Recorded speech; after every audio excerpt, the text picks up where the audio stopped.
고린도전서 4장 1절과 2절을 우리 합독해 보겠습니다. 고린도전서 4장 1절 2절입니다. 합독하겠습니다. 시작. 사람이 마땅히 우리를 그리스도의 일꾼이요 하나님의 비밀을 맡은 자로 여길지어다.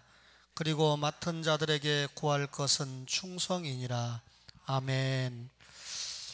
여러분이 바울 사도가 기록한 성경 고린도전서 4장 1, 2절을 읽어봤습니다. 바울 사도는 자신이 받은 직분을 교회를 섬기는 일이다, 주님을 섬기는 일이다, 이렇게 정의를 하고 있는데, 자신이 받은 직분이 그리스도께 왔다. 디모데전서 1장 12절에 보면 나를 능하게 하신 그리스도 예수 우리 주께 내가 감사함은 나를 충성되이 여겨 내게 직분을 맡기심이니 라고 고백을 합니다. 그러니까 바울 사도는 그리스도께서 자신에게 직분을 맡겼다, 이렇게 말씀을 했고, 로마서 11장 13절에 보면 내가 이방인의 사도인 만큼 내 직분을 영광스럽게 여기노라. 자신의 직분, 이방인의 사도인 자신의 직분을 영광스럽게 여긴다, 이렇게 고백을 하고 있습니다. 이 말씀을 보면서 저는 그동안 구원받은 걸 감사했고, 또 목사가 된 걸 감사했고, 세 번째는 목사 중에도 개혁주의 목사가 된 것을 감사하면서 살았습니다. 그런데 조금 마음을 바꾸어서 이제는 목사가 된 것을 감사하는 것이 첫 번째고, 두 번째는 목사 중에도 장로교 목사가 된 것을 감사하고, 마지막 세 번째는 개혁주의 목사가 된 것을 감사하고 있습니다. 개혁주의 목사가 됐다는 의미 가운데 하나가 공부를 좀 더 할 수 있는 그런 목사가 된 것도 감사하게 생각을 하고 있습니다. 오늘 이 교회의 직분이라고 하는 제목으로 잠시 말씀을 전하려고 하는데, 오늘 바울 사도가 첫째는 그리스도의 일꾼이다 그랬죠. 고린도전서 4장 2절에 1절에 사람이 마땅히 우리를 그리스도의 일꾼이요 그랬습니다. 이 일꾼이라고 하는 헬라 원문을 보니까 휘레페데스라고 이렇게 되어 있습니다. 근데 휘레페데스는 원래 사전적인 의미는 노예라는 뜻이에요. 근데 우리를 그리스도의 노예요 이렇게 적지 않고 그냥 그리스도의 일꾼이요 이렇게 아주 고상하게 표현을 했습니다. 누가복음 1장 2절에도 보면 휘레페데스가 똑같은 단어가 있는데 일꾼이라고 번역했고, 또 사도행전 13장 15절에 보면 휘레페데스를 뭐라고 번역을 했냐면 수행원이다, 이렇게 번역을 했습니다. 그러니까 바울을 도와서 함께 일하고 있는 동역자, 수행원이다, 이렇게 표현을 했습니다. 근데 바울은 오늘 고린도전서 4장 1절에 일꾼이라고 표현했죠. 근데 그 앞에 고린도전서 3장 5절을 보세요. 3장 5절에 보면 그런즉 아볼로는 무엇이며 바울은 무엇이냐, 그들은 주께서 각각 주신 대로 너희로 하여금 믿게 한 뭐라고 했죠? 사역자들이니라. 이 사역자라고 하는 표현을 디아코노이 이렇게 적었습니다. 오늘 갑자기 헬라말을 얘기해서 죄송한데요, 여러분 헬라말로 오이코스가 집이거든요. 또 디아코노이가 집에서 일꾼이라는 표현이거든요. 이걸 합쳐서 청직이라고 하는 표현을 쓰는데, 어쨌든 이 바울이 여기 일꾼이라고 쓴 건 노예라는 뜻이에요. 그럼 누구의 노예죠? 노예는 노예인데 그리스도의 노예라는 뜻이죠.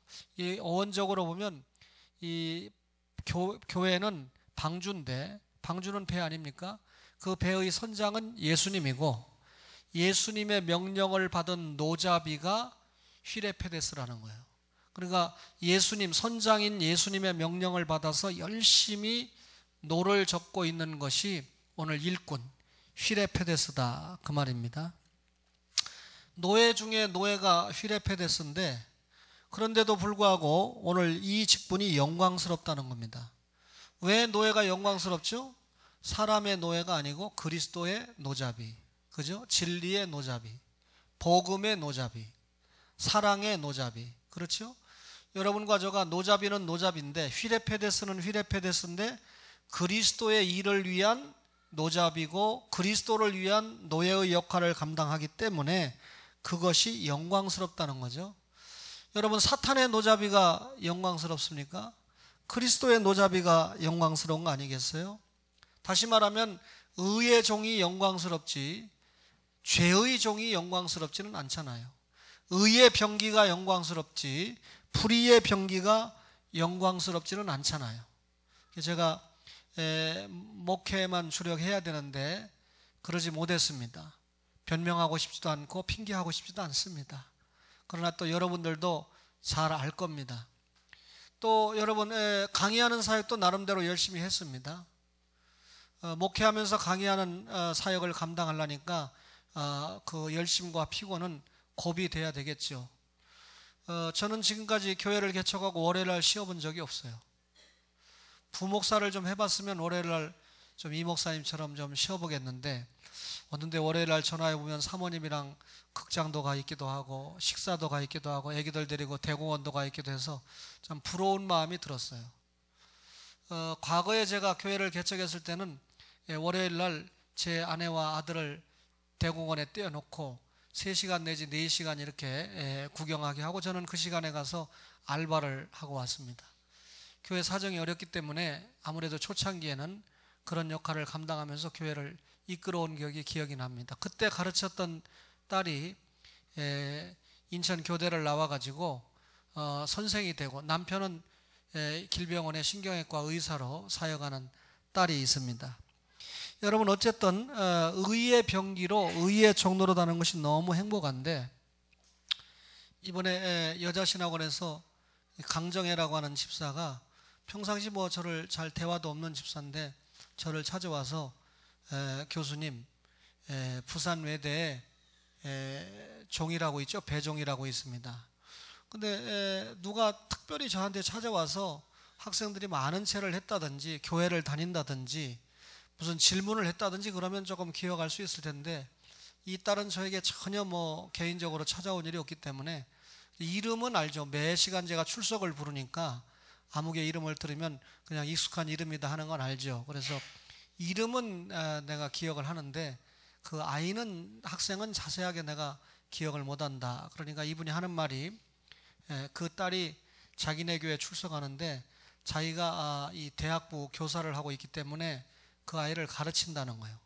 그래서 학점을 더 주라고 하려고 또 부탁하려고 하나 이랬는데, 이번 이야기가, 용서하세요, 오늘 굉장한 무서운 얘기를 하는데 들은 그대로 그 딸에게 물었다는 거예요. 니네 학교에서 신재설 교수님이 강의하지? 예. 너도 거기 배우니? 예. 그 이미 익히 알고 있었던 거예요. 그러니까 저한테 배우고 있는 걸 익히 알았는데 그 선생님도 저한테 얘기를 안 했던 겁니다. 보니까 다른 데 지장이 있을까봐, 또 저에게 혼란을 줄까봐. 좀 믿음이 좋은 집사님이죠. 그런데 이제 학기가 끝나가면서 저한테 이야기를 한 이유가, 그 딸에게 교수님 강의 잘하니? 이렇게 물어봤더니 대또박 학생들이, 자기 주변에, 종이 주변에 있는 학생들이 신재설 교수님은 신적인 존재입니다, 이렇게 대답을 했다는 거예요. 저도 깜짝 놀랐습니다.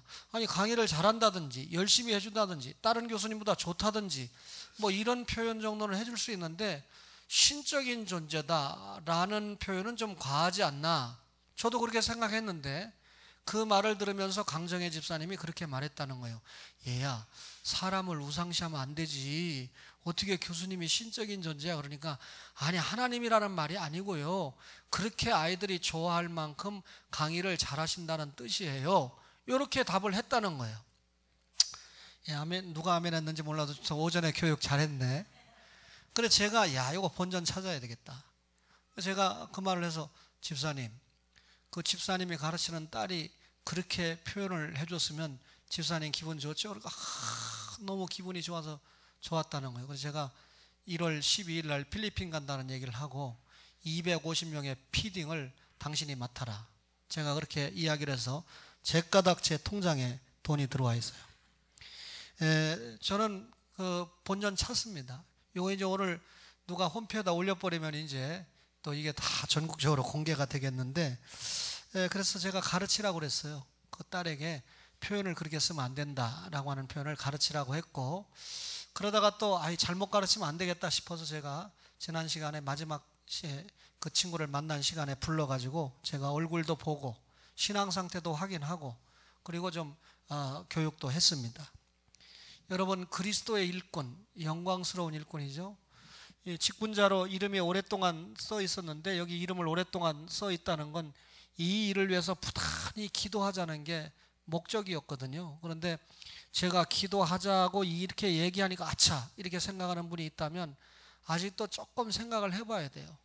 교회 광고나 이런 게 그냥 나가는 게 아니죠. 그걸 보고 기도하고 또 이 교회가 어떤 행사가 진행되는가를 늘 염두에 두고 관심을 갖고 내가 할 수 있는 일은 해내고 하는 것이 필요하다는 거죠. 이 교회의 직분은 두 번째로 하나님의 비밀을 맡은 자다 그랬는데 4장 1절에 보니까 하나님의 비밀을 맡은 자로 여길지어다 그랬습니다. 여기 맡은 자라고 하는 말이 또 오노코 노모스 이렇게 돼 있어요. 그러면 아까 말한 대로 집이 오이코스라고 그랬죠. 그러면 집에서 일을 맡은 자, 이것을 맡은 자를 다른 말로 청지기라고 사용을 합니다. 그럼 청지기는 뭡니까? 주인이 종을 불러서 맡깁니다. 이런 일을 해라. 그러면 그 종이 그것을 주인을 위해서 관리하는 겁니다. 자기를 위해서 관리하는 게 아니에요. 왜냐하면 원금을 누가 줬습니까? 맡긴 걸 누가 맡겼습니까? 주인이 자기 거 맡겼거든요. 다시 말하면 하나님이 복음을 우리에게 맡겼거든요. 우리가 복음을 하나님의 영광을 위해서 복음을 관리하다가 주님이 재림하시면 그 앞에서 어떻게 관리했는가 결산하는 게 청직이에요. 여러분과 저가 예배를 위한 청직이다, 교회를 위한 청직이다, 이 말은 하나님이 맡겨주신 일을 하나님의 영광을 위해서 하다가 하나님 앞에 결산하는 자가 청직이다. 그러면 교회에서 직분을 맡은 자는 장로, 안수집사, 권사, 구역장, 회장 어떤 직함이든지 맡은 자죠. 그러면 교회의 직분자가 맡은 일이 뭡니까? 여러분, 청지기 사역의 중심 내용이 뭡니까? 하나님의 비밀을 맡았다는 거예요. 그러면 하나님의 비밀이 뭡니까? 예수님이 이 땅에 오셨다. 구약에 예수님이 오신다고 예언했다. 성령 잉태로 오셨다. 33년 동안 사셨다. 십자가에 죽으셨다. 사흘 만에 부활하셨다. 또 하나님 보좌 우편에 계시다가 영광의 재림을 하신다. 이게 여러분과 저에게는 이 비밀이 공개가 돼서 믿어지잖아요. 근데 불신자들은 아직도 전혀 이 비밀이 믿어지지 않아요. 이 비밀이 믿어진다면 신앙생활 안 하고는 견딜 수가 없죠. 그러니까 이 불신자들에게 비공개, 비밀로 여겨지는 이 하나님의 비밀을 누가 맡았습니까? 여러분과 저가 맡았다는 거예요. 하나님의 비밀을 맡은 여러분과 저가 다시 말하면 무엇을 맡았습니까? 구원의 복음을 맡았다는 거죠. 구원의 복음을 우리가 전해서 성령님이 역사하시면 택자에게는 공개되는 거 아닙니까? 불택자에게는 끝까지 공개가 안 되는 게 하나님의 비밀이죠. 그런데 택자가 누군지 모르니까 여러분과 저가 하나님의 복음을 부지런히 구원의 복음을 전해서 한 영혼이라도 구원시키는 것이 중요한 일 아니겠습니까? 이게 구령의 직분이거든요. 영의 직분이거든요. 의의 직분이거든요. 진리의 직분이거든요. 제가 고신대 가서 한 식당에 정해놓고 이제 계속 그 식당에 가는데 우리 식당을 경영하는 집사님 이해가 되실 거예요. 학생들이 보면 닭강정을 놓으면 그것만 잔뜩 가지고 가서 뒤에 사람은 먹지도 못하게 하는 학생들이 꽤 있어. 간혹 가다가 또 어른들도 그렇다는 거예요. 근데 이분이 아래서 교직원 식당을 하다가 손해를 5천만 원을 봤대요. 그래서 총장님이 안 됐다고 생각을 해서 위에 이제 기숙사에 딸린 식당을 운영하도록 허락을 해줘서 제가 게스트하우스로 들어가니까 그 길목에 식당을 이용하는데 제가 거기 가서 식사하니까 여신원 학생들이나 대학원 학생들이 자주 와서 거기서 식사를 해요. 근데 용서하세요, 여기 아주머니 권사님들. 대학원 학생들은 그 정식을 먹을 때 뷔페식 식당이거든요. 그러면 김치도 담고 국도 뜨고 뭐 김도 넣고 뭐 해서 우리처럼 이렇게 먹는데 단일 품목을 시키는 사람이 있어요. 돈가스라든지 아니면 뭐 알탕이라든지 이런 걸 시키는 사람이 있는데, 여학생들은요 와가지고, 제가 없을 때 얘기입니다. 와가지고 단일 품목을 시켜놓고, 그러니까 오징어 덮밥을 시켜놓고 거기에 따라 나오는 반찬만 딱 주는 걸 먹어야 되는데, 또 정식해 가지고 온갖 반찬을 다 갖다가 이 샐러드까지 갖다가 다 먹는다는 거예요. 주인이 뭐라고 그러면 다음부터 안 오죠. 말을 못 하는데 아주 교양이 떨어지는 거죠. 용서하세요. 그런데 제가 식사를 하러 갈 때 제가 늘 저는 닭강정 좋아하지도 않지만 그저 하나씩만 꼭 먹을 만큼만 저기 하는데, 이분이 유심히 봤던 거예요. 그리고 제가 딱 들어갈 때, 저는 그 못된 교수들에게는 인사 잘 안 하지만 청소하는 분 23명, 남자 3명, 여자 20명, 그 다음에 식당에 이런 분들한테는 제가 정말 추경호 목사님한테 배운 대로 90도로 꺾습니다. 안녕하십니까 하고 인사를 잘하고 하는데, 이 여신원 학생들이, 이거 오늘 여신원에 공개해야 돼요. 여신원 학생들이 제가 단일 품목을 먹으니까 단일 품목을 다 시켜놓고는 또 가서 샐러드하고 뭐 집어오는데, 제가 당장 거기서 현장 교육을 했거든요. 그래가지고 다 갖다 놓도록 하고, 수업 시간에 제가 그랬습니다. 정말 이건 교양의 문제다. 신학교 뭐하러 댕기느냐, 아줌마 티내느냐, 권사 전도사 집사 아니냐, 그걸 시켜 먹으려면 돈 내고 먹든가, 그걸 아예 정식을 시켜 먹든가, 왜 단일 품목을 시켜놓고 그런 짓을 하냐. 이건 교양의 문제다. 외국어 대학교를 가는데 항상 그 외국어 대학교를 너무 잘 줘놨어요. 근데 너무 올라가는데, 제가 올라가는데도 힘들 만큼 계단이 많아요. 그래서 엘리베이터를 타려고 그러는데, 그동안 늘 탈 때 아무 글자가 없었거든요. 그런데 어느 주간인가 써붙였어요. 이것은 장애우를 위해서 만든 엘리베이터입니다. 교직원과 학생들은 에스컬레이터나 계단을 이용해 주세요. 그날입니다. 그거 써있는 날, 이걸 내가 한번 마지막으로 타고, 그렇게 써있는데 타면 안 되죠. 저 장애인 아니거든요. 그런데 마지막이니까 고민하고 있는데 학생들이 엄청나게 와서 그거 타는 거예요. 그러니까 그거 써있든지 말든지. 그래서 제가 수업 시간에 난리를 쳤습니다. 대한민국에서 제일 좋은 대학이 외국어 대학인 줄 내가 알고 있는데, 이거 외국어 대학생이 거기 쏘놨으면 그걸 딱 한 사람이라도 다 지키고 안 타야 되는 거 아니냐. 보면 휠체어를 탔거나 소아마비가 걸렸거나 진짜 불편한 사람이 타도록 그렇게 쏘놨으면 교직원도 그렇고 다 그렇게 해야 되는 거 아니냐. 수업 시간에 제가 난리를 치고 가르쳤지요. 그 학생들은 아마 그런 것이 기억에 남을 겁니다. 제 마음에 이런 생각이 들어요.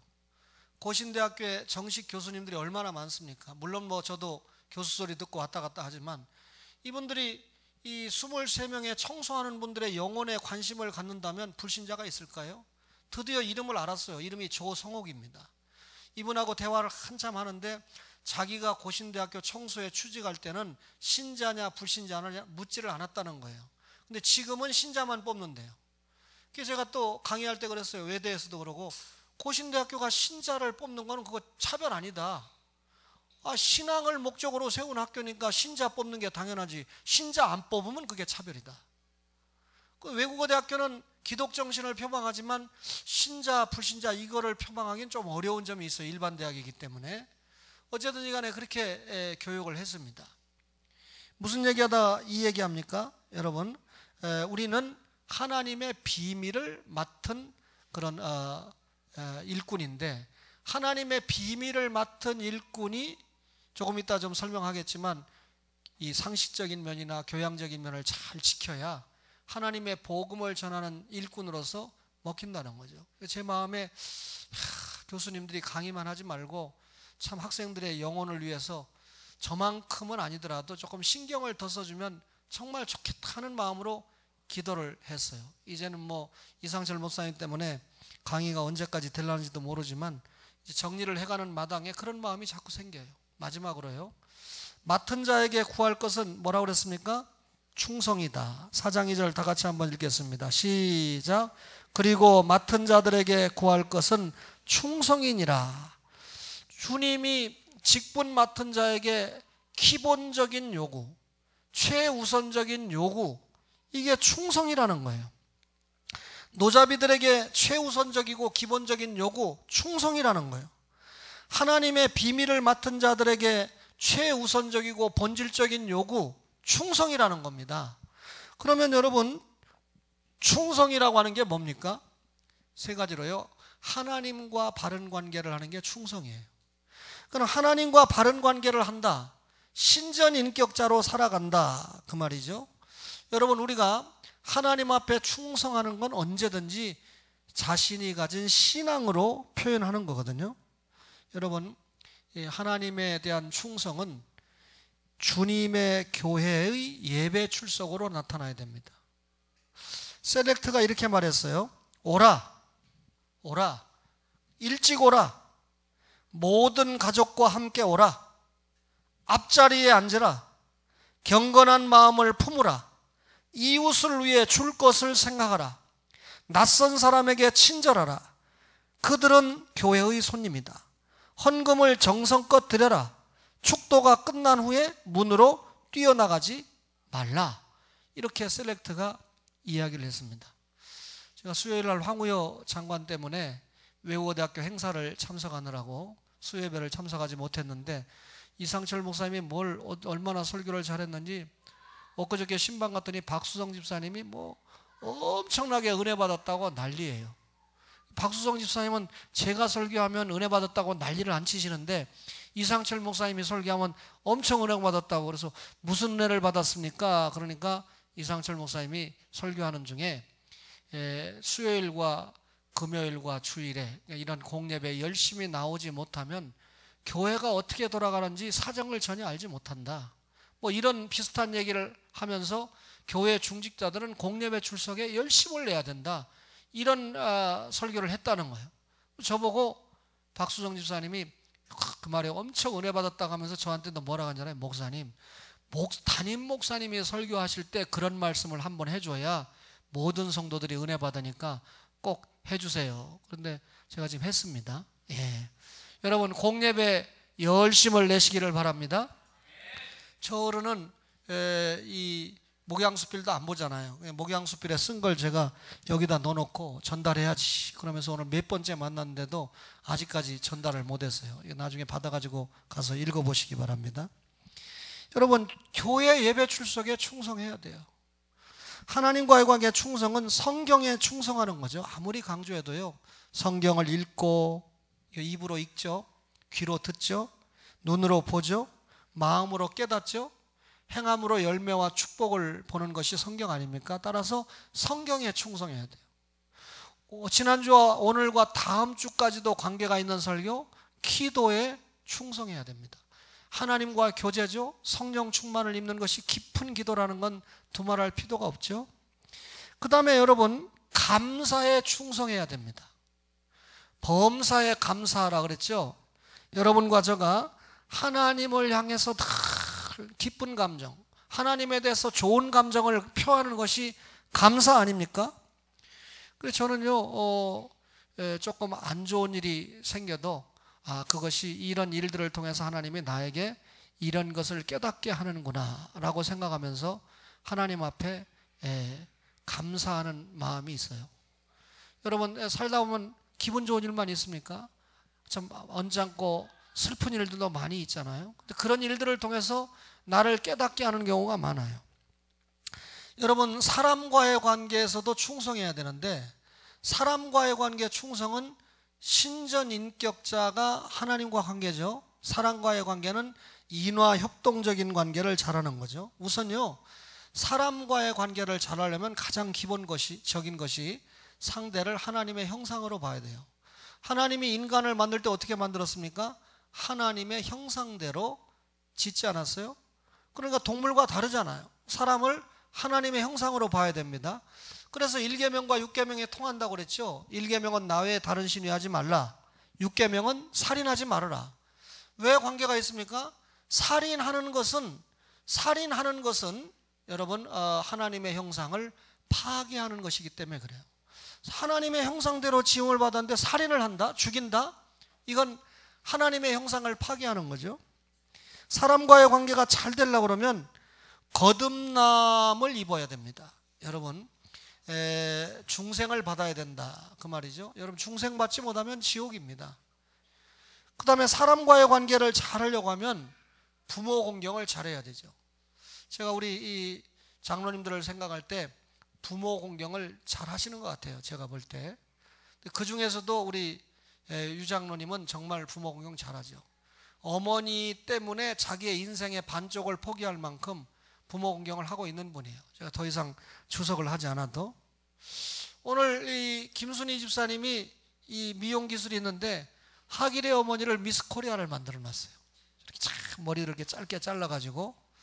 최병식 집사님도 머리를 잘랐는데 오전에는 예배를 드렸는데, 우리 근데 자기 동생 김민희 집사님은 왜 안 잘라주느냐 그러니까 김민희 집사님은 70년대를 좋아하기 때문에 약간 장발을 좋아해서 아직 안 자르고 있다. 그래서 토요일 날 임직식에 와서 안내 쓴다는데 머리 기르고 안내를 쓸 예정이에요.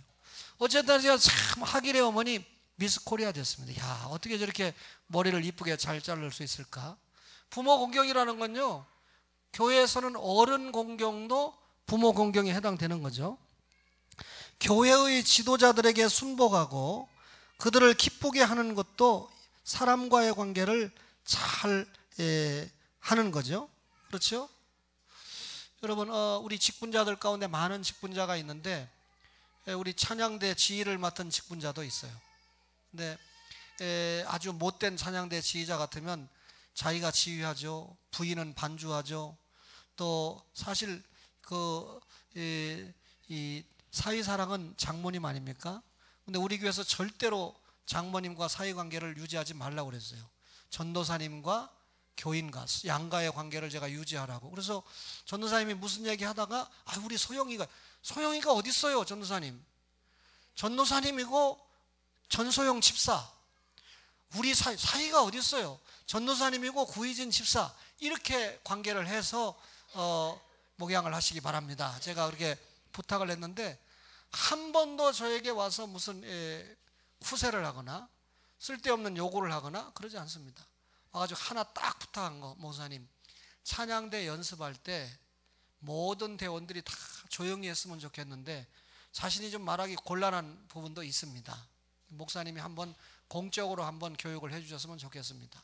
찬양 연습하는 시간도 하나님 앞에 드리는 시간인데 A파트가 연습할 때 B파트가 A파트가 잘 하는가 열심히 하는가, 또 A파트가 하는 걸 듣고 경청해 주면 좋은데 그 시간에 떠들고 어쩌고 그러면 전체적인 집중도가 흐트러지잖아. 이건 누구든지 지휘를 해본 분이면 알잖아요. 제가 여기 설교하는데 누가 카톡하고 있다, 누가 잡담하고 있다. 여러분 왜 신적인 교수라고 하는지 압니까? 단 한 명도 학생들이 조를 때 제가 목소리 얼마나 큽니까? 가가지고 똑같은 톤으로 강의하면서 조는 애들은 뒤에 가서 있거든요. 이렇게 하면 어쩌다 나오는 앞에서 앉아거든요. 강의를 해가면서 거기까지 가서 내가 형님 그렇게 피곤해? 나는 인천에서 여기까지 왔는데 나는 지금 55살밖에 안 됐는데 몇 살인가? 하고 끝나죠. 그 다음에 여러분 이 남녀가 앉아가지고 계속 떠듭니다. 이제는 내가 강의를 그만하고 이름을 적어야 되겠다, 확인해야 되겠다, 관심을 갖죠. 내가 아버지 입장에서 강의하고 목사 교수로서 강의를 하는데 내 시간에 여러분들을 이렇게 버릇을 못 가르치면 다른 시간에는 내가 안 봐도 뻔하다. 그러니까 내가 여러분들에게 이렇게 할 수밖에 없다. 단 한 명도 자는 아이가 없어요. 근데 다른 강의실에 이렇게 가다 보면 절반까지는 아니라도 10중 팔고 5명에서 10명은 엎드려 있거나 카톡하거나 딴짓을 하고 있습니다. 그런 면에서 여러 가지로 제가 애정을 가지고 최선을 다해서 강의하니까 아마 그런 좋은 평가를 해주지 않았는가 하는 생각을 제가 해봐요. 여러분, 찬양대 여러분, 정말 연습 시간에 자기 파트가 아니면 차라리 기도하든가 조용히 하셔야 돼요.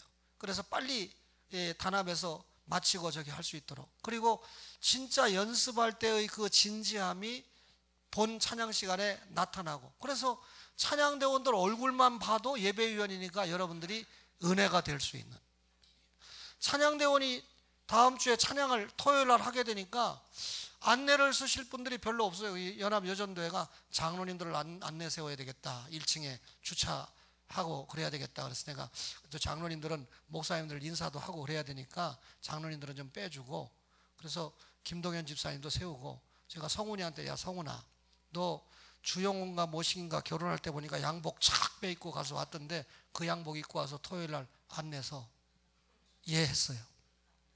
예했어요. 여러분, 기독교 가정윤리를 준수해야 되죠. 우리가 길게 제가 설명 안 해도 사랑과의 관계에서 기독교 윤리입니다. 기독교 윤리. 주 안에서 공경, 주 안에서 헌신. 그렇죠? 주 안에서 사랑. 전도하고 인도해야 되죠. 정말 한 영혼을 전도하고 인도하는 게 얼마나 중요합니까? 그렇죠? 제가 뭐 주일날 참 힘들다가도 용서하세요. 가청량 얼굴만 보면 그냥 힘이 생겨요. 가청량? 박가청 씨 잘 들려요? 예.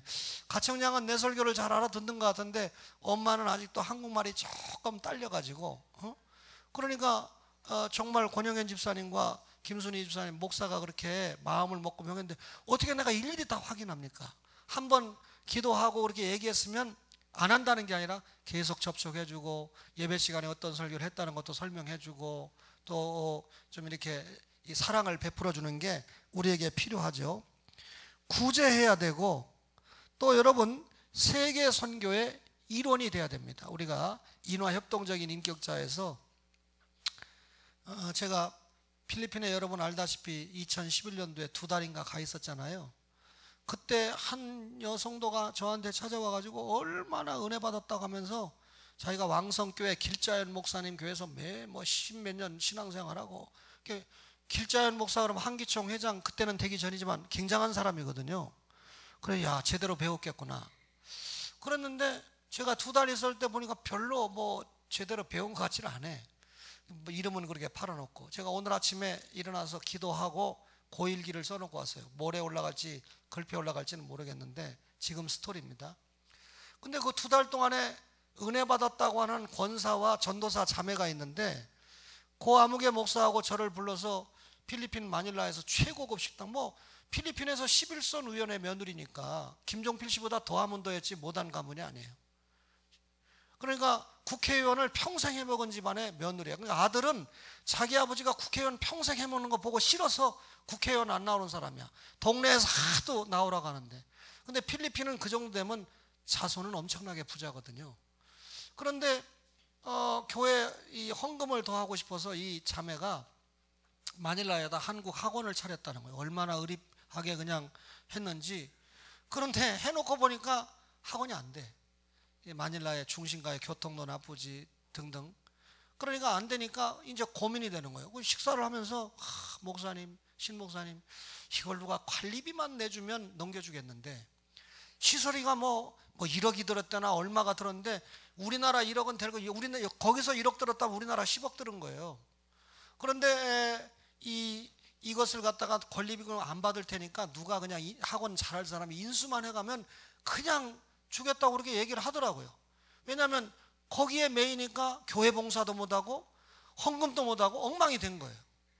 그런데 제가 여러분 안식년 얻어가지고 제가 일기에 정확하게 썼어요. 사실은 뭐 저는 양심을 안 속이니까 안식년을 얻었지만 박희경 목사님에게 사실상 다 넘겨주고 간 겁니다. 제가 거기서 실패 안 했으면 제가 안 돌아오고 거기서 실패해서 돌아왔을지라도 저는 부산으로 가려고 했는데 우리 박희경 목사님이 자기가 선교사로 나올 테니까 목사님이 다시 안식년으로 나간 게 틀림없으니까 복귀하시는 게 좋겠다. 사실 역사적인 테마는 그러게 된 겁니다. 그리고 권영현 집사님도 쓸데없는 여기서 오해를 하면 안 돼요. 나는 한 건 했다고 그러고 안 한 건 안 했다고 하는 사람이니까 거기서 성공했으면 제가 이 자리에 지금 안 서 있을 거예요. 하나님이 거기서 돌아가게 했어요. 그런데 이 집사가 제가 정식으로 부임을 해보니까 그 학원을 맡은 거예요. 그리고 어떻게 된 건가 보니까 8천만 원 권리금을 주고 그걸 산 겁니다. 그러니까 완전히 교인 사기 쳐먹은 거 아닙니까? 권사하고 여전도사가. 그런데 그 글을 잘 읽어보세요 나중에. 그런데 사기친 권사가 밉지 않고 사기당한 집사가 밉더라고요. 그게 무슨 말이냐면 이 집사가 그 학원을 자기 집에다가 애들을 모아놓고 야무지게 강의를 했어요. 영어도 잘하고 수학도 잘 가르치고 한국에서부터 학원을 한 선생이니까. 그런데 욕심을 내가지고 이제 중앙무대로 나가서 그걸 8천만 원을 권리금을 주고 맡았는데 맡고 보니까 개미 한 마리도 안 오는 거예요. 선생은 있어야 되죠. 그래서 결국은 망했어요. 완전히 알거지가 됐는데 제가 가만히 보니까 2주에 한 번 헌금을 하는데 100페소를 내요. 권영현 집사님, 100페소가 얼마요? 2,500원. 2주에 한 번 2,500원을 해요. 11조 없어요. 왕성교회 길자에는 나쁜 놈이야. 그런 집사를 가르쳤으니까. 어디 가서요 11조도 안 하고 교회생활 제대로 안 하면서, 내가 그래 마지막 결론에 글을 썼어요. 초원교회에서 권사하다 나간 사람들 절대로 나한테 임직받았다거나 내 밑에서 신앙생활 했다고 나팔 불지 마라. 내가 창피하니까. 무슨 말인지 알겠습니까? 그래 뭐 그렇게 팔고 해서 기대감을 가졌는데, 나올 때까지 언제 헌금하려나? 언제 좀 11조 좀 하려나? 언제 제대로 하려나? 기다리다가 제가 그냥 나왔어요. 박희경 목사님에게 인수가 됐습니다. 이제 그 학원 망했으니까 나왔죠. 거지가 돼서. 그래 애들을 모아가지고 박희경 목사님 사택에, 제가 만들어 놓은 사택에 한 10대 명을 데리고 왔더래. 그래서 목사님, 제가 이 아이들을 열심히, 이 사택이 넓으니까 가르치고 그렇게 하면 전도에도 도움이 되지 않겠습니까? 자기가 열심히 학들을 모아서 가르칠 테니까 허락해 주세요. 박희경 목사님은 얼마나 여러분 공짜를 좋아한다고요. 영혼을 사랑하니까 허락을 한 거예요. 근데 가만히 보니까 애들을 전도하기 위해서 모은 게 아니고 지가 지네 집에서 가르치려니까 학생들이 너무 많은 거야. 그걸 데리고 교회 와서 가르치는 거예요. 그러니까 이 목사님이 평상시 헌금 1원도 안 하죠. 그래가지고 또 사택을 내줬는데 전기세는 에어컨 돌아가니까 엄청나게 나오죠. 보니까 자기 이득은 취하는데 역시 헌금 안 하는 거야. 박 목사님이 고민하더라고. 내가 당장 내쫓아라. 공과사를 분명히 하라고. 교인들 헌금 가지고 평생 안 될 사람이다 그랬는데, 박희경 목사님이 그래도 못 내보냈어요. 그런데 언제 나갔냐면, 현지 교회를 이 교회가 돕거든요. 주영광교회가 현지 교회를 뽑아가지고 지원을 해주는데, 그 지원해주는 헌금을 작정하는데 이 집사가 뭐라 하느냐면, 목사님, 우리가 여기 살러 왔지 선교하러 왔습니까? 왕성교회 길자연한테 배운 사람이, 우리가 여기 살러 왔지 선교하러 왔습니까? 완전히 박희경 목사님 내분이 뇌출혈로 안 쓰러진 게 다행이래요. 그래서 내가 뇌출혈로 쓰러지지 말고 빨리 결정해. 결국은 나갔어요. 제가 오늘 아침에 기도하다가 번뜩 그 생각이 난 거예요. 이야, 이런 사람이 다 있구나. 그래서 제가 일기를 쓰면서, 그래, 하나님이 왜 교인과 교인 간에 있어서 네가 사기를 그렇게 당하도록 했을까? 내가 볼 때, 하나님이 볼 때는 사기를 쳤는지 뭐 했는지 모르겠지만 권사와 전도사가 그래도 그동안 헌금도 하고 교회운동 열심히 했거든요. 그러니까 하나님이 이렇게, 너는 평생에 지금까지 몇십 년 예수를 믿고 뭐가 어떻고 저떻고 해도 하나님 앞에 노랭이짓만 하고 그러니까 한번 혼나봐라, 이렇게 하신 게 아닌가. 꼭 그런 건 아닙니다. 내 생각에 그런 생각이 들었다 그 말이에요. 여러분, 세상에 지가 선교하기 싫으면 그만두지, 선교 헌금 안 하고 싶으면 그만두지. 목사님, 우리가 필리핀에 살러 왔지 선교하러 왔습니까? 하고 박희경 목사님에게 달라들더라는 거예요. 여러분, 선교 못하면 가만히 계시면 돼요. 그렇죠? 그리고 제가 내년부터는 선교 관여 안 합니다. 아마 김동조 목사님이나 박파라 장로님이나 다 선교지에서 떨어질 거예요. 이제 내년에는 꼭 필요한 선교를 초원교회 선교부가 결정해주면 내가 추인하는 정도로 할 겁니다. 재정도 마찬가지입니다. 건축부도 내가 이제 이 초원교회 채무가 얼마라는 거 다 알려주고 은행 관계 다 알려서 넘겨버리면 건축부가 알아서 하고 선교부가 알아서 하고 재정부가 알아서 하고, 저는 설교하고 또 필요하면 강의하는 정도 하고 기도하는 거 외에는 전혀 관여하지 않으려고 굳게 마음을 먹고 있습니다. 이제 목사를 자기 자리에 좀 돌려놓으셔야 되죠. 여러분, 사람과의 관계에서 충성해야 돼요. 어떻게 목사에게 그렇게 상처를 줄 수 있어요? 아니, 선교하러 왔습니까? 살러 왔지. 필리핀에 잘 살아요? 그런데 내가 이 일기를 썼다고 권영현 집사님 부부가 내 방에 마침 들어왔길래 불러서 물어봤어요. 유아무개 집사, 내가 오늘 아침에 이런 일기를 썼는데, 그러니까 권 집사님이 저한테 김순희 집사님하고 더불어서 정보를 주는 거야. 그거를요, 떠나는 고 아무개 목사가 그 유아무개 집사를 불러가지고 이거 건물 너무 좋다고, 이거 사면 잘 된다고 복덕방 역할을 해서 샀다는 거예요. 그렇게 했어요, 말했어요? 그렇게 나한테 말했어요, 안 했어요? 예, 했지요. 그러니까 고아무개 목사에게 내가 또 들은 바가 있거든요. 목사님, 제가 떠나면 이 권사가 정말 잘합니다. 한국 나오면 비행기표 다 사주고요, 돈도 주고 양복도 해주고요, 제가 있는 양복도 뭐 이 넥타이도 다 이 권사님이 사준 겁니다. 수시로 용돈도 주고요. 그러니까 그거 팔아주고 틀림없이 내가 예언하는데 기천만 원 먹었을 거야. 한국 나간다고, 이제 한국 나가는데 한 1,000만 원이나 2,000만 원 줬을 거예요. 조사하면 다 나와. 통장만 까면 다 나와. 문제가 생겼을 때 통장 까라 그러니까 깠어요, 못 깠어요? 못 깠지요. 그래 놓고 깠다고 했어요, 안 했어요? 예. 세상에 물질적인 부정이 드러났다고 해서 조사위원들이 떴어요. 노회에서 이 뭡니까, 전권위원이 떴어요. 전권위원이 떴으니까 교인들이 우리 목사가 헌금한 거 다 개인적으로 먹었다, 그렇게 보도가 들어왔으니까 그 통장만 까면 되잖아요. 통장 까라. 성도들이, 새벽이슬교회 성도들이 요구하는 게 통장 까라는 거예요. 목사 통장. 코피노 돈 먹었나 안 먹었나, 교회 돈 먹었나 안 먹었나. 그러니까 전권위원들한테 그거 안 까놓고는 또 깠다고 얘기를 한 거야. 그러니까 내가 거짓말한다고. 그런데 그 노회장이 도착을 했어요. 그분이 1월 달에 왔던 박형규 목사님 아닙니까? 한 번 더 부르고 싶어요. 왜냐하면 그분이 1월 달에 와서 재직언신 예배를 했을 때 진짜 이거 반도 안 앉아 있었거든. 근데 연말에 많이 부흥했네, 그죠? 근데 그분이 와가지고, 그분은 또 원리 원칙주의자거든요. 그러니까 통장 깐 적 없어요, 통장 보여준 적 없어요 라고 증언했습니다. 김순희 집사님 어디 있어요? 저분은 조금 거짓말 할 수 있는 분인데, 김순희 집사님 그런 소리 들었어요, 안 들었어요? 에? 에? 통장 박은수 사모가 다 깠다고 공개했는데 노회장이 깐 적 없어요 라고 얘기했죠. 얘기 끝난 거 아닙니까? 제 통장 여기 항상 갖고 다니니까 보세요. 여기 얼마 들었나, 뭐가 들었나. 여기 안현숙, 신재철, 국민은행, 신재철 농협, 이거 3개밖에 없어요. 우리는 가서 보세요. 여러분, 세계 선교의 일원이 돼야 정말 주님 앞에 우리가 남는 거거든요. 제가 우리 교회가 워낙 선교를 하고 싶은데 좀 미치지 못하니까 안 되겠다, 내가 직접 가서 한번 몸으로 떼어봐야 되겠다 생각했는데, 이놈아, 너는 이 돈 모아가지고 보내는 재주가 있고 박희경 목사는 현장에 가서 뛰는 재주가 있으니까 바꿔 그래서 온 거예요. 그렇게 안 믿으면 여러분 안 됩니다. 네.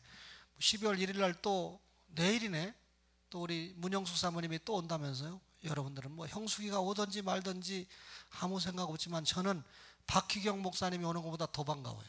왜냐하면 문영숙 사모님이 잘못하면 박희경 목사님은 실패하니까, 그죠? 마지막으로요, 물질과의 바른 관계인데요, 충성에 있어서 물질과의 바른 관계인데, 예수 믿는 여러분과 저는 바른 물질관을 가져야 됩니다. 또 물질 취득에 대해서도 바른 개념을 가져야 돼요. 다시 말하면 엿새와 일해의 법칙을 준수해야 되죠. 또 물질 축복에 대한 개념도 발라야 돼요. 여러분, 정말 이 11조와 헌물을 주님께 드리는 거, 11조 체험을 알만한 성도들이 11조 생활에 비껴갈 때 물질적인 연단이 얼마나 오는지, 그죠? 뭐 멀리 다른 교회 갈 것도 없어요. 내가 필리핀에서 돌아오니까 한 성도가, 목사님 주님 앞에 막 해서 사고가 나가지고요, 그냥 몇 천만 원 해먹었습니다. 본인은 그렇게 나한테 회개했지만 그 정도가 본인이 그동안 내야 될 11조야. 내가 보니까 그런 일을 반드시 경험하게 돼 있습니다. 그래서 제가 옆에 있는 목사님 몇 분에게 물어봤어요. 석천교회 목사하고 세인천교회 목사님에게 11조 어떻게 하느냐 이렇게 물어보니까, 저 같은 경우로 말하면 20몇만 원 하면 끝이라는 거죠. 도서비, 자녀교육비 뭐 이런 거는 11조에 해당 없는 거예요. 보니까 목사님들이 자기가 받는 본봉, 왜냐하면 자녀교육비는 자녀교육비로 썼으니까, 도서비는 도서비로 썼으니까, 야, 나하고는 완전히 지리다는 생활이더라고요. 저는 여러분 6천 몇백만 원을 11조 했어요. 저희 김세민 사모님이 뽑아준 거, 다른 거면 그만두고라도 11조만 보면 내가 1년에 6천 몇백만 원을 벌었다는 건데, 그거 아닙니다. 제가 교회에서 뭐 도섭이다 뭐 이렇게 몽땅 다 해서 그거 플러스 11조를 항상 해온 사람이기 때문에 용서하세요. 어쨌든지 간에 물질 축복에 대한 바른 개념이 있을 때 하나님께서 축복을 해주신다. 마지막으로요, 물질 선용에 대한 바른 목적을 정립을 해야 됩니다. 하나님이 주신 물질을 하나님의 영광을 위해서 사용할 줄 알아야 되는, 내가 비단 헌금만 이야기하는 게 아니에요. 여러분의 자녀를 기르는 것도, 여러분의 가정에 투자하는 것도 꼭 필요한데 사용을 하면서 여러분 하나님께 영광 돌리는 거죠. 제가 집에 미안하지만 강아지를 2마리 키우는데 어떤 데 보면 불필요한 돈이 들어가는 것 같아요. 저 돈을 차라리 선교하는 데 쓰면 훨씬 좋겠는데 다시는 제가 강아지 안 키울 겁니다. 자식을 이기는 부모가 없어서 고등학교 3학년 때 제 아들이 저 때문에 연단 얼마나 많이 받았습니까? 지 엄마한테 강아지 1마리 써달라고 떼를 쓰는 바람에 그걸 하나 김병준 장로님인가 누가 갖다 주는 바람에 지금 2마리가 돼버렸는데, 개는 배신하지 않아요. 제가 새벽 1시 반에 들어오는데요, 제 아내는 절대로 저를 환영하지 않습니다. 새벽 1시 반에 오는 일에 대해서. 어떤 때 일어나는 척 하다가 자버립니다. 근데 나는 안 일어나는 걸 바라요. 왜냐하면 일어났다 그러면 새벽기도 안 가더라고. 너무 힘들다 그러면서. 근데요, 강아지는요, 제가 샤워를 마치고 들어가는 그 시간까지 보초를 쓰면서 안아달라고 그러고 뽀뽀해달라고 그러고 꼬리를 흔들고 난리가 납니다. 그러니까 참 배신을 모르는 게 동물인 것 같아요. 이게 맡았으니까 책임져야 되죠. 신영이가 개 키우다가 얼마 전에 죽어가지고 얼마나 슬퍼하는지, 남은 개도 딴 사람 줘버렸대. 왜? 그런 슬픔을 다시 맞이하기가 싫어서. 신영이의 결단이 제 아내에게 있어야 되는데 약간 걱정입니다. 그런데 김병준 장로님에게 도로 돌려주고 싶진 않아요. 저분은 개를 좀 덜 사랑하는 것 같아요. 발로 차고 또 심지어 어떤 데는 잡아먹어. 여러분, 결론을 내리겠습니다. 교회가요, 사람의 소리나 사람의 얼굴이나 사람의 직함들이 드러나는 곳이 교회가 아닙니다. 저는 화나지 않았어요. 오늘 제가 이 재직회를 하고 등등 이제 연말을 결산하면서 그동안 여러분들이 저를 도와주셔서 감사합니다. 또 제가 굶지 않고 이렇게 목회와 강의를 열심히 할 수 있도록 도와주신 초원의 가족들에게 감사합니다 하고 끝내고 넘어가려고 그랬어요. 그랬는데 문득 제 아내가 제 설교를 들어야, 저것도 성도인데 제 설교를 들어야 뭐 믿음이 잘하든지 말든지 할 텐데 설교 못 듣고 저기 가서 주일학교 애들이랑 어린이 여러분 삭개오가 왔어요 하고 있으려니까 반드시 저녁 때 가서 또 아무리 바빠도 그 설교를 또 들어야 되고, 그래도 얼굴 보고 듣는 거와 좀 다르잖아요. 등등 그런 마음이 들으니까, 야, 그래도 목회를 잘 못했어도 26년이나 해왔는데 아직도 저희를 장로님들이 맡아서 한다든지 권사님들이 맡아서 한다든지 이게 아니고 그냥 목사 아내가 죽고 나서나 또 해야 되고 하니까 좀 제 마음이 좀 서글픈 마음이 들었어요. 미안한 마음도 들었고요. 사랑하는 초원의 가족 여러분, 박연섭 집사님, 구희진 집사님, 권영현 집사님, 그리고 김영옥, 김순희 집사님 5분에게 말씀드립니다. 앞에 장로님과 안수 집사님들이 잘한 것은 본받으세요. 계승을 하세요. 혹시 그분들이 잘못한 약점이 보인다면 보완을 하셔야 됩니다. 또 2분의 권사 후보생도 마찬가지입니다. 앞에 권사님들이 잘하신 건 계승하셔야 됩니다. 그러나 혹 앞에 권사님들이 이런 건 이런 건 좀 보완했으면 좋겠다는 건 고쳐서, 이번에 이 임직식이 끝나고 나면 초원교회가 이 일꾼들이 가세됨으로 말미암아 기존의 장로님들과 안수 집사님들과 권사님들, 또 새롭게 이번에 가세하는 분들을 통해서 정말 우리 초원교회가 하나님이 기뻐하시는 좋은 교회로 남을 수 있기를 주님의 이름으로 축원합니다.